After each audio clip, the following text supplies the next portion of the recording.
Hello everyone, Pantoufleee here today for a new review concerning the 6.7 update, because we now know that which are the buffs and the nerf of the upcoming update. So let's see this really quickly. So the first thing I want to highlight, you probably already know that, but it's the fact that the Sheridan, the new upcoming tier 10 American light tank, will have spaced armor pretty much everywhere. So just be careful when you shoot this tank. Never go for an HE, never. If you go for an HE, you're never gonna penetrate this tank. You're gonna do damage, but not the maximum you could do with a regular AP, for example. So be careful about this. For the T92 E1, we don't really care, that's not the problem. Let's pass. So we have the statistics of the Sheridan, which had been changed from the testing version to the original version that is going to be out in the game. And what amazed me is two things. The first thing is that they increased the DPM because they increased the alpha damage with the HE and also with the regular shells. But it's not a big difference in my opinion, so it's not going to be a problem. It's gonna now it seems to have the exact same gun as the T49, and maybe the only thing that sucks is the fact that they improved the dispersion. I don't know if it's going to be a real challenge now to aim with this tank, but we'll see. So now concerning the grill 15, you see that we had an improvement on the concealment. For those of you who don't know that, the concealment, the more you increase your concealment, the more you are able to not get spotted. Now we can talk about the AV215B, which had been sorry, I'm a bit tired, which saw his HPs lower down by 100 HP. I don't know why they did that, because the tank clearly didn't deserve this. Next, 121B, that's nice. I'm glad they did this. They increased the rate of fire. It's not a huge buff, but it's still a nice one. Now we should be able to make it a bit more effective. Maybe it's going to be competitive against the 1-to-1, the regular Tech 3, but we will see. Now, Foch. Everybody was talking about the Foch previously during this update because everybody feared the nerf. Look at this. Where is the nerf? I'm going to ask. Alright, you lose a bit of burst damage, but honestly guys, is it really gonna do a difference with the DPM of the tank?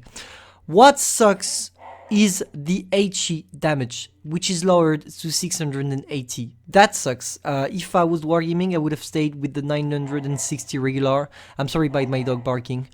And yeah, concerning the APs, 560.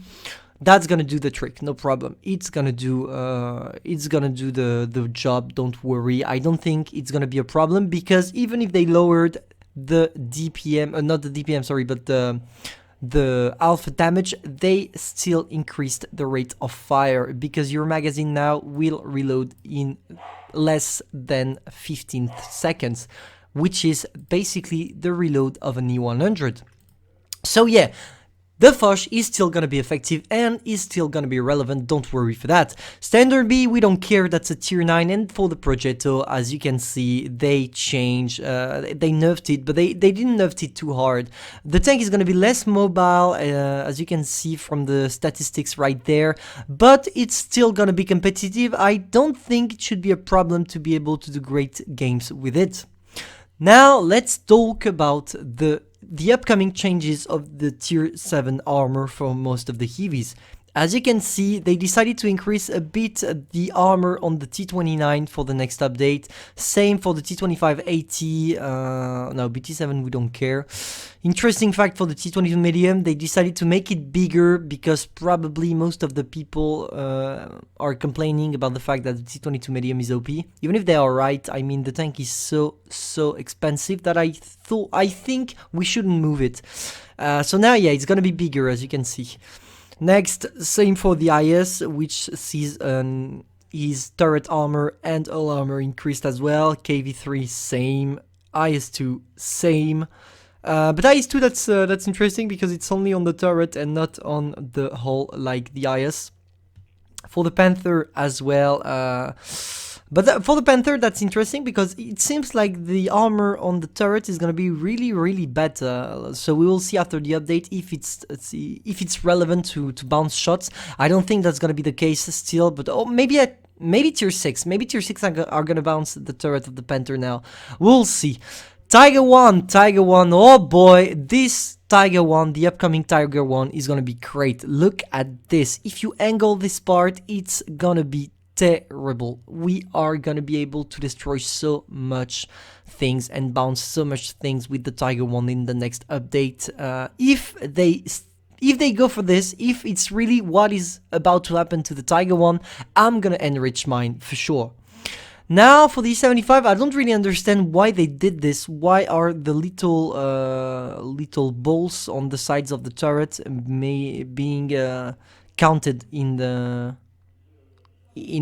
armor of the tank? I just hope it's not gonna be a weak spot, because if it is, that's gonna make the E75 less relevant than before. And I didn't thought that the E75 had to be nerfed or anything. I think the tank is great in its current state. For the Yak Panthers, same. It has been quite a big buff for the armor, especially on the sides, on the tracks here. Maybe it's gonna be it should be fine for what? For pretty much everything. I mean, when you have more armor, you are a better tank. That's all. For the Black Prince, same. They are increasing the lower part of the hull. And for the 88, yeah, same. For the 88, that's good, because the tank is clearly not overpowered. Even if I didn't play it, I never played the 88. Maybe it's good, I don't know. For the Ori, not a big change. And for the 87, same. They are increasing maybe the cupola a bit. And for the Ice 2, same. We have an increase. It's gonna have the same all as the Ice 2 9045.